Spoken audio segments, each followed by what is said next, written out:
Magandang araw sa ating lahat. Sa araw na ito ay ibahagi ko po sa inyo paano ba mag-testing ng spark plug kung ito ay okay pa o sira na gamit ang digital multimeter. Ang gagawin natin, iset natin ang function selector switch knob dito sa buzzer mode. Ganyan.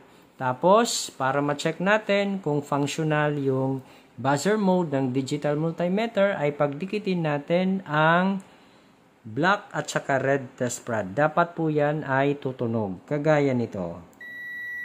Ibig sabihin, functional yung buzzer mode ng digital multimeter. Ngayon, mag-testing na tayo ng spark plug. Ilagay natin ang isang test rod dito sa dulo ng spark plug. Kagaya nito.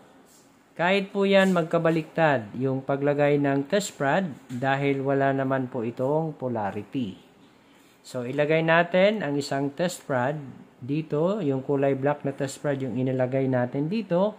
Tapos, yung isa namang test rod, yan po ay ilalagay natin dito sa part na ito. Focus natin. Ayan, dapat ilagay natin yung isang test rod dyan.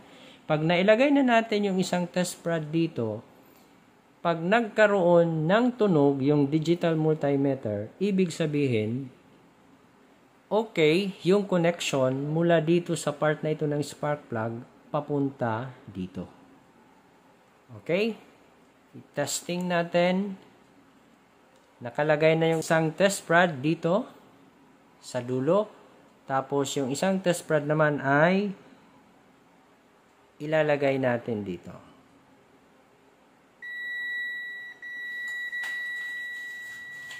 Ayan, nagkaroon ng tunog yung digital multimeter. Ibig sabihin, merong connection yung part na ito na dulo ng spark plug hanggang dito.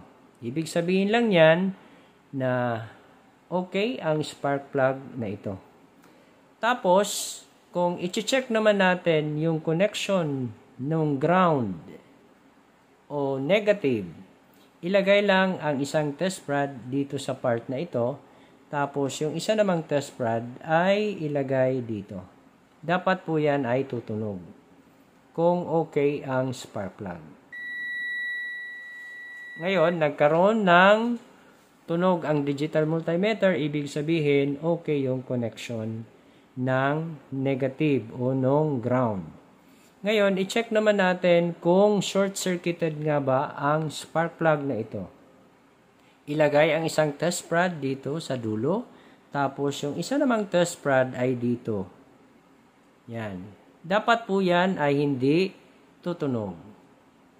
Dahil hindi tumunog yung digital multimeter, ibig sabihin, ang spark plug na ito ay hindi short-circuited o hindi siya short circuit. Ibig sabihin, sa pagtesting natin ng spark plug na ito